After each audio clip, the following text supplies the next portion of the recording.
Bonsoir à tous, voici les titres qui font l'actualité de ce mardi.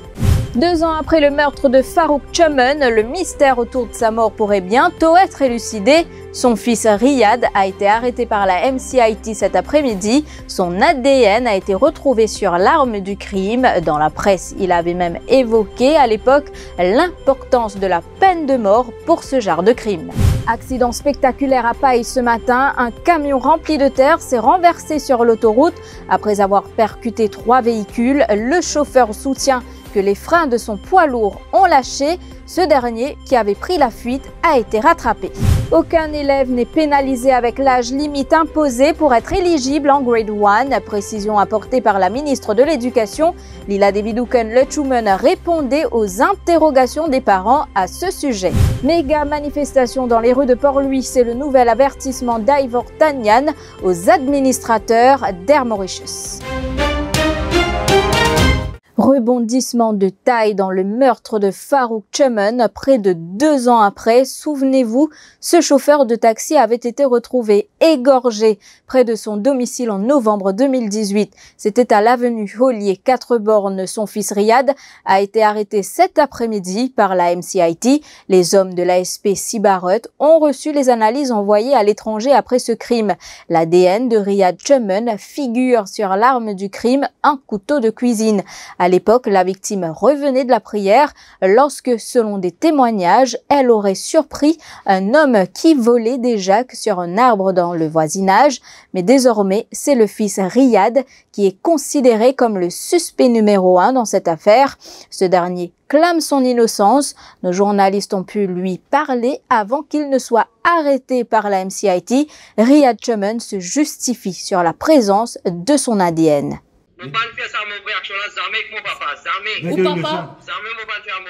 La mère de Riyad Chaman croit en l'innocence de son fils. Regardez. Je n'ai pas le droit de faire ça. Je n'ai pas le droit de faire ça qui sont fait là. Parce que ça, c'est enfant là qui parle. Je n'ai pas le droit de mettre ça sur provisoire là, c'est l'autre qui fait ça. Qui a raison? Qui a raison de mettre ça? Bon, vous avez raison, c'est un mot pour aller, vous parlez. Qui a raison? Vous avez une raison, tout vous avez une raison dans la vie, vous avez une raison. Qui a raison? Quand il y a MCIT? Aujourd'hui, ça c'est l'inale. Maintenant, il y a bien de bien pour toi, quand maman soit là. Oui, l'inale tranquille, sur le tour social, l'inale tranquille. En tant que maman Riyad, vous pensez qu'il fait une affaire comme ça, non?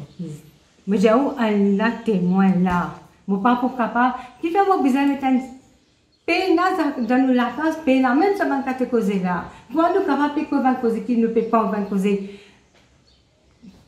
Paye pas une cause qui peut exister. Qui fait ça? Je ne vais pas penser ça. Quelle relation il tient avec ce papa? Moi, j'ai ça c'est ça la connaît, ça fait une bonne relation. Moi, j'ai une question qu'elle m'a dit, il donne moi que ce papa là, il coupe que cela, mais il faut pas amener, il faut laver, il faut laver, il faut couper. Soit pas j'ai continué de tourner comme une paye ça là. Il dit pas assez, moi j'ai aussi pris pour manger ça là. Si vous tenez un message, à part ça, ça va une enquêteur qui peut faire ça l'enquête là, puis c'est un message qui veut passer. Mais je vais là pour décider pour autres ça. Parce que si je peux mettre une fausse chose, elle n'a pas pour qu'ils soient. Si je suis un enfant, je suis un maman, je suis un madame, je suis un enfant, elle n'a pas pour qu'ils soient. Si je peux faire l'enquête là, pas bon, bien elle n'a pas pour qu'ils soient. C'est l'actualité du jour. Vous ne l'avez certainement pas raté. Un camion s'est renversé ce matin sur l'autoroute A1 à hauteur de Camp-Chapelon à Paille, paralysant les 3 voies de la nationale en direction de Port-Louis. Ce camion transportait de la terre qui s'est retrouvé sur le bitume. S'en est suivi un travail colossal pour débarrasser la route, ce qui a provoqué un embouteillage monstre.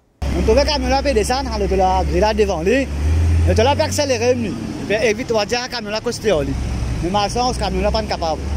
Le camion est tapé avec lui, il a déviré en place.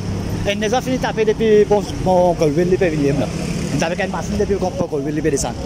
C'est toi qui m'as trouvé. Vous n'êtes blessé? Non, c'est ça, madame n'a pas blessé. Une seule madame qui va dire. Chauffeur camion? Chauffeur n'a pas savé, chauffeur n'a pas sorti de aller. Il n'a pas me concentrer, il n'a pas de aller. C'est toi qui m'as dit que nous trouvé là. Et moi, je vais aller sur ma déo là.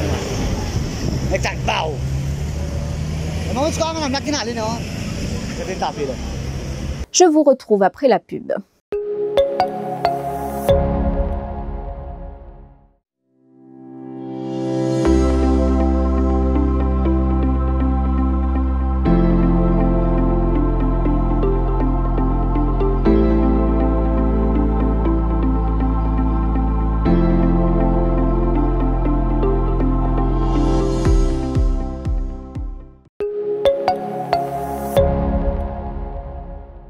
Je vous le disais au sommaire, la ministre de l'Éducation balaie d'un revers de main les inquiétudes des parents dont les enfants seront admis en grade 1 l'année prochaine.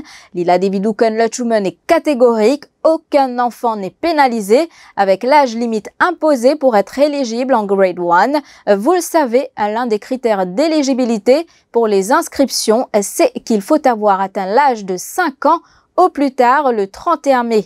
La ministre de l'Éducation affirme que le système reste le même malgré que l'année scolaire débute en juin 2021.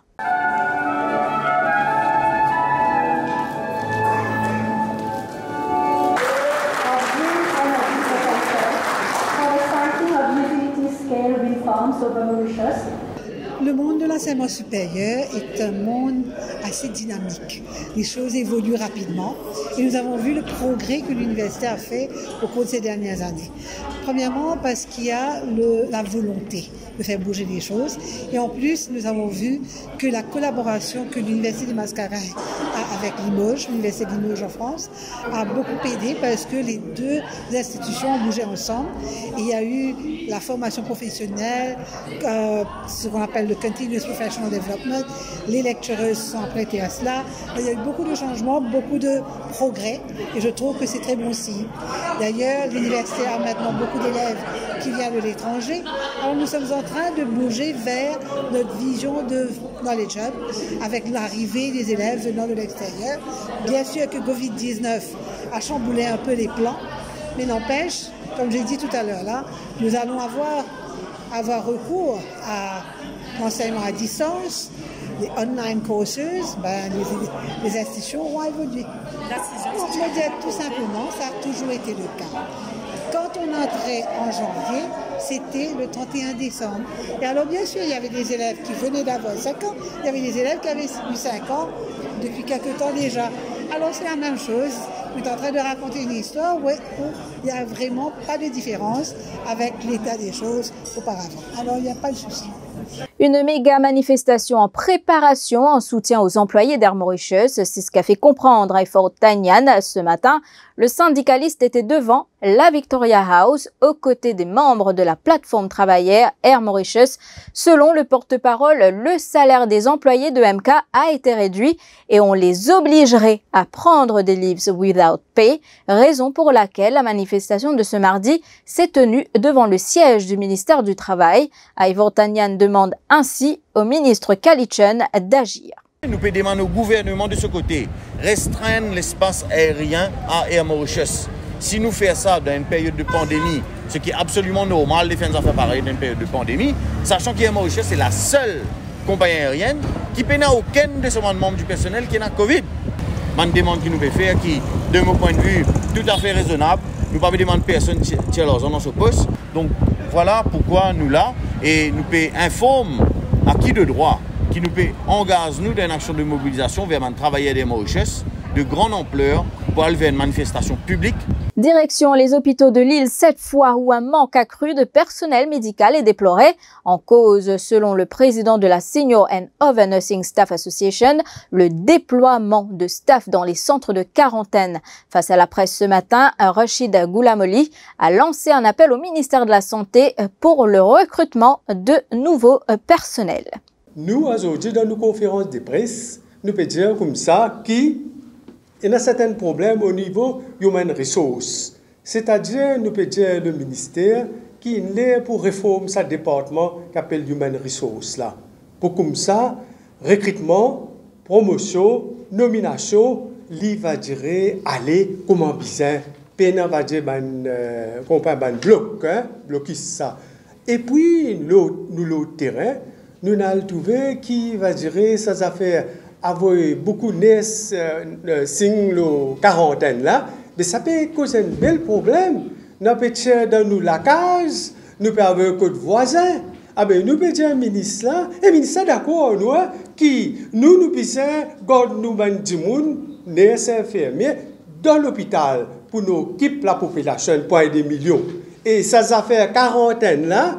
Bien sûr, nous concernons globalement. Mais nous pouvons dire, ben, directeur d'hôpital, qui ont déjà bien encadré financièrement, nous pouvons dire qu'ils ont trop de docteurs, trop de infirmiers, trop de nurses, trop de personnel, et ce pour gagner, et tout le monde connaît ça.